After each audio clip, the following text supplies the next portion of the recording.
Hi guys, thank you for stopping by.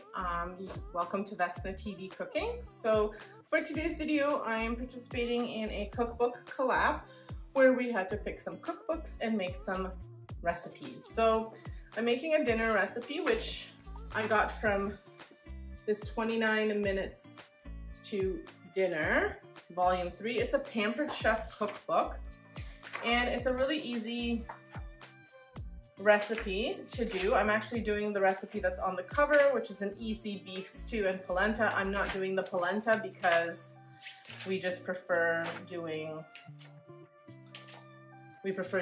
mashed potatoes. And then the next, I'm sure, so this is quite old, but I'm sure you can find it either at the thrift store, maybe like a clearance section for Pampered Chef, or if you know any consultants, they might be selling it off. If not, maybe on the internet you might be able to find the actual recipe, but you can just copy it from the video here.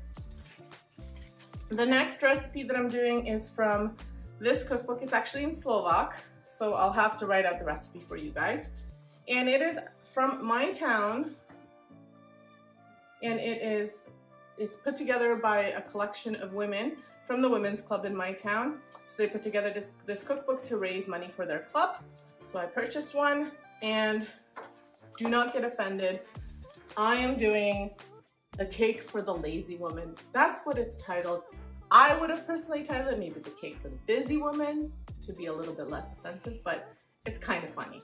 It's actually a really easy cake to make. It sounds really delicious. I've never tried it, but I thought it would be a great one to try for this video because it's quick, it's not too involved, and it's really light. So that's the other cookbook that I'm using. So again, I'll post this recipe. If I can find a link, I'll link it to this one. If not, maybe I can find the cookbook for you guys, or I'll just put the recipe. So either or will be in the description below. I actually haven't looked yet. So that's what I'm making for dinner today. So hopefully you stick around and see how I've made these. And thanks for stopping by, and let's go cooking.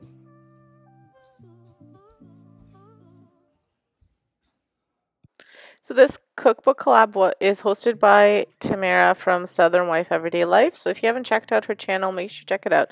She's got some amazingly delicious recipes on there. Everything is pretty easy to do. A lot of crock pot recipes and what's for dinner. So make sure you check out her channel as well as everybody in the collab. There'll be a link to everything below in my description. Hi guys, so for today's video I am making an easy beef stew. It's supposed to be with Parmesan polenta, but I'm gonna make it with mashed potatoes. So I'm gonna share the recipe of how to make the stew with you.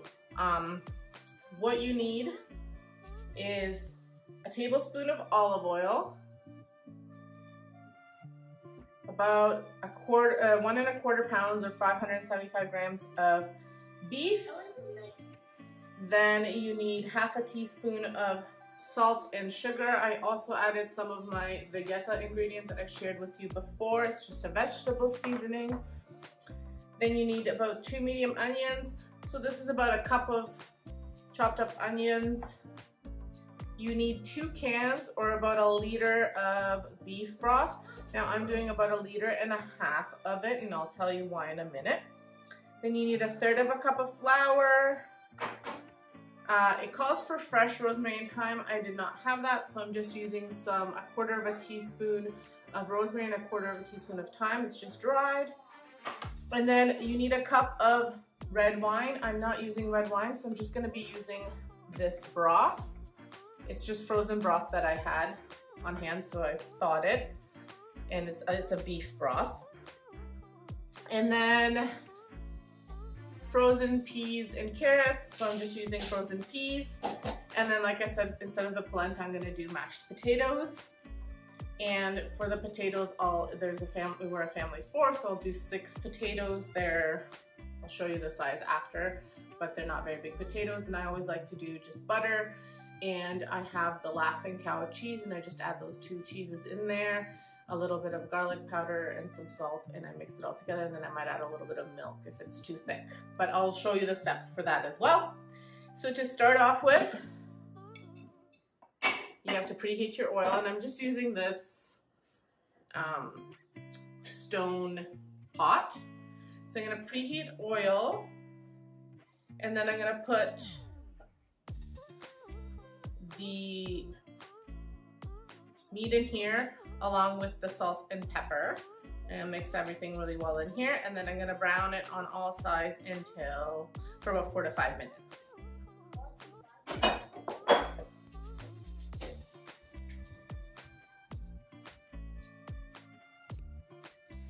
So I'm just adding the oil into here, and I'm just gonna heat it on medium heat. There we go. Now, I have read that you should preheat the pan, but then I've read that it's not good for it to be empty and preheated, so I'm just gonna leave it as is. And once the oil heats up, I'm going to add my beef and my salt and pepper. So these do get hot, so if you do have one of these, make sure you're careful because they do get quite hot. Oh, and I forgot to talk about the garlic. You also need some garlic. I'm just using the already pressed garlic from Costco, but you need 2 cloves of garlic. Okay, so I'm gonna just add the beef in here.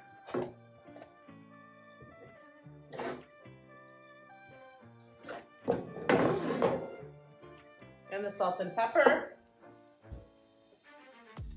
So I'm just stirring it so I can get the salt and pepper nicely mixed together. The cookbook calls, it's a Pampered Chef cookbook, so it calls for you to mix it in the glass batter bowl and then transfer it. I think that's just so that you're using it. I mean, you totally could. I'm just mixing it in here to save on the dishes.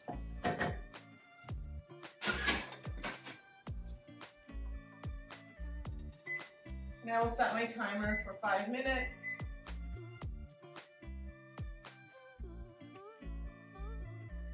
And wait for this to brown. So after about, I would say this was more like 7 minutes, mostly because this pan is a little bit thicker, so it takes a bit longer to cook in there. It is pretty much done. So I'm going to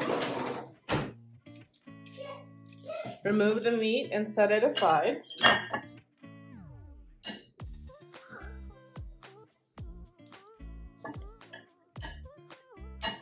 Because remember, you're going to be adding it back into the stew to cook a little bit more, so it doesn't have to be completely done through, just pretty much brown on all sides. It let out lots of water. I think that's very strange. But we'll leave it because we're going to be sauteing the onions on here.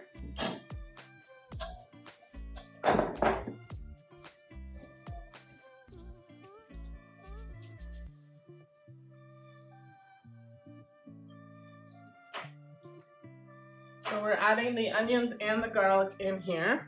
I'm going to remove some of it. It's a lot of water. Well, I'll leave it. Oh, that's not the onions. So I accidentally put the flour in there instead of the onions. So put the onions in there now. I scraped it out. It has to go back in anyway, but I hate when I do stuff like that, but I do it quite often. So you're just going to cook the onions until they're nice and soft. I've cut them, it's stuck to the bottom now, but I've cut them quite well, quite small, so they should cook pretty fast. It says 2 to 3 minutes, so I'll let them saute for 2 to 3 minutes, and then I'll prepare the other stuff. So while that's cooking, I'm going to prepare the other stuff. So like I said, 2 to 3 minutes, and while it's cooking, then I'm going to add the flour into the broth and stir it until it dissolves. So here's what that looks like, but I have that chunk, so I might have to take that out. So once those are done, then you add your thyme and rosemary. If you're using fresh, if you have a herb infuser, it's best to put it in a herb infuser so that way you can discard them when they're done. If you don't, then you can still take them out on your own. So these little chunks are just from the flour before, so I'll just leave those in there. That's fine.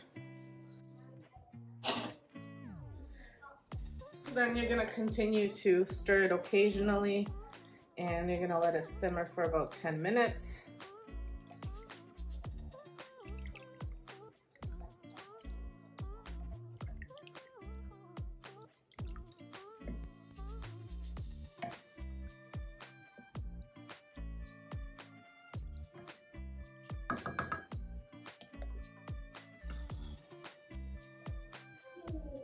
And while that's simmering, I'm gonna turn it down a little bit. While that's simmering, I'm gonna prepare the dessert.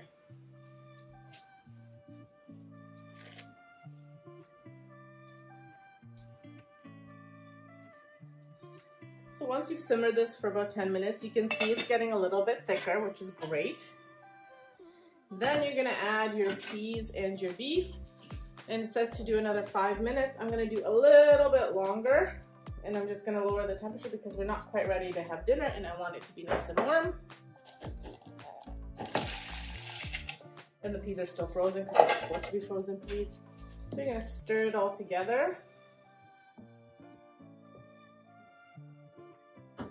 And just let it cook for, I'm gonna do 10 minutes.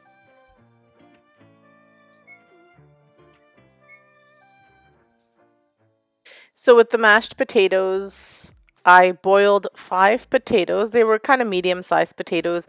I always peel them and I cut them up so they cook faster. And it's just whatever long it takes. I don't know, 15 minutes I think it took. I wasn't really timing it. I kind of had it on after I prepped the dessert. I put these on to cook. So here they are, all cooked, the potatoes. So I'm just gonna add one of these triangles of the Laughing Cow, a little bit of butter,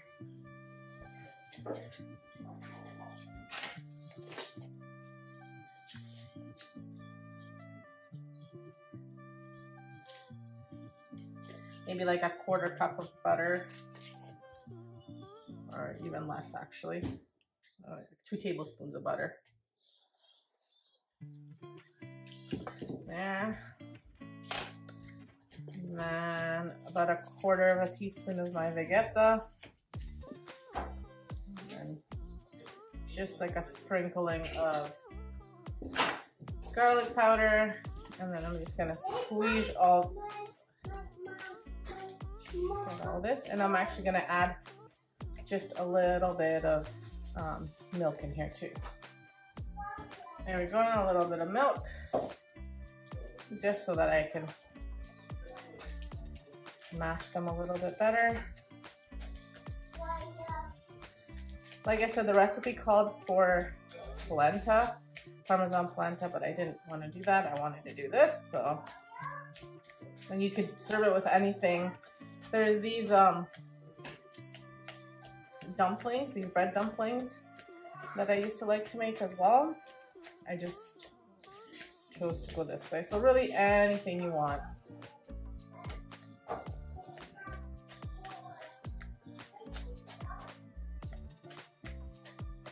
Now I'm making them a little bit harder, like lumpier, because the liquid is because it's kind of like a soupy mixture-ish kind of thing. So this way they won't be too watery for it. So, but you make them to your taste. Oops, there we go. That's all there is to those.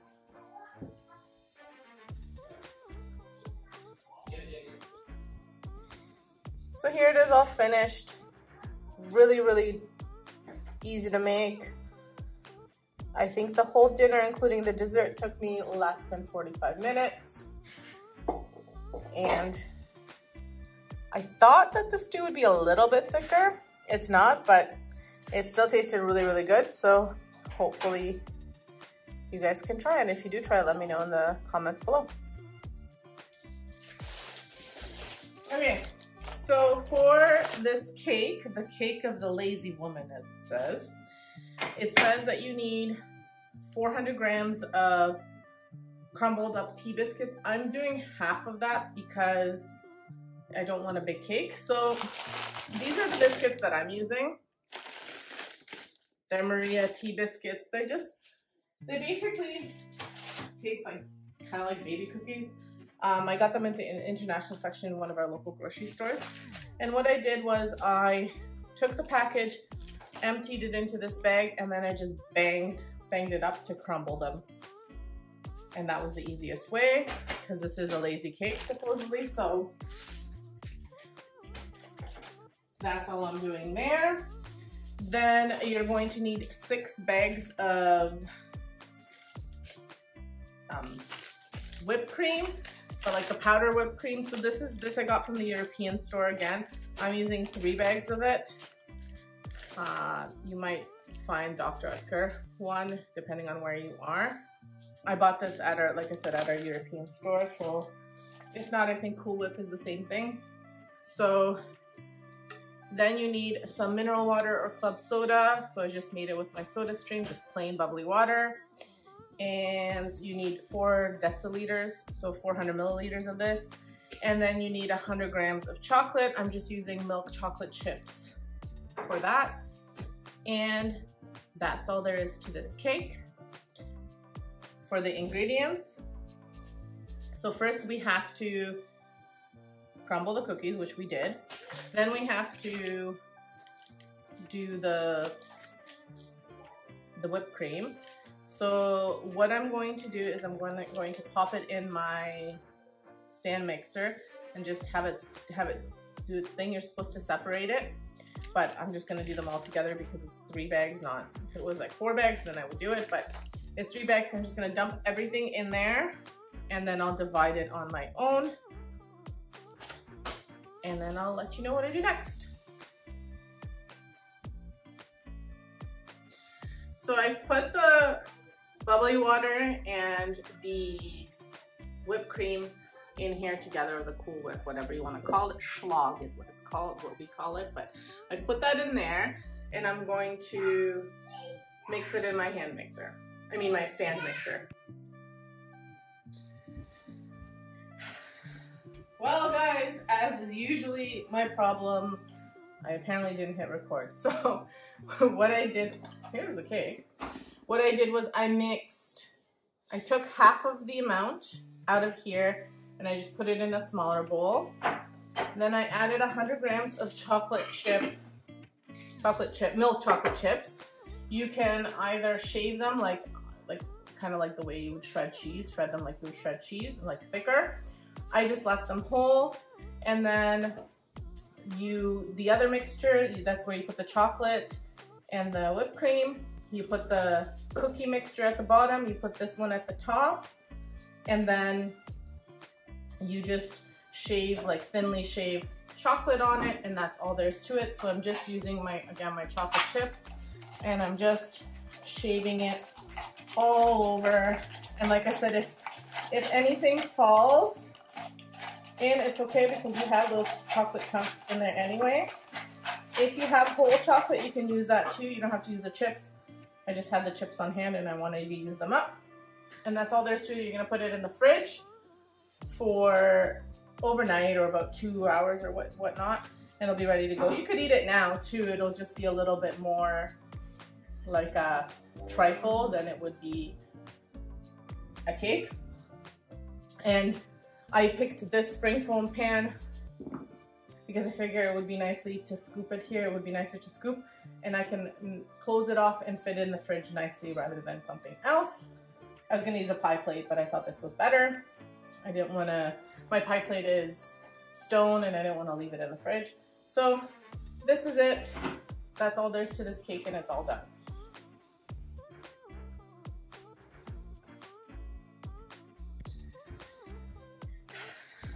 Well guys, as is usually my problem, I apparently didn't hit record. So what I did, here's the cake.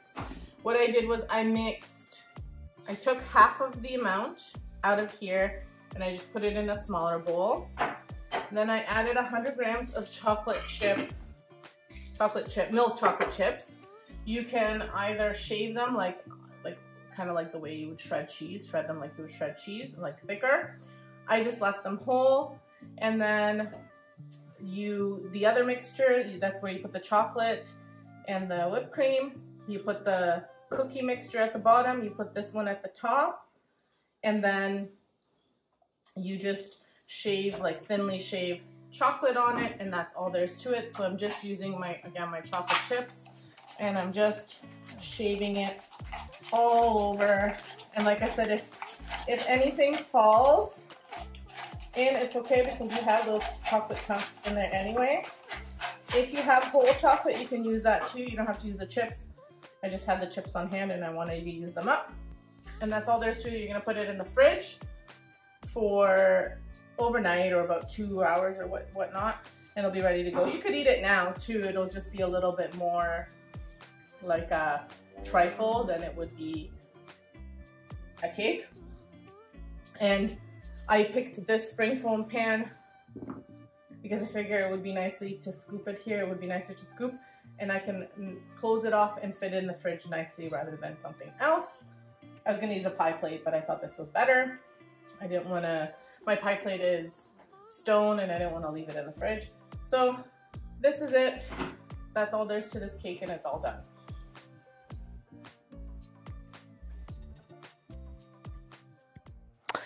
So here's the cake all finished. I just wanted to show you what the layers look like inside.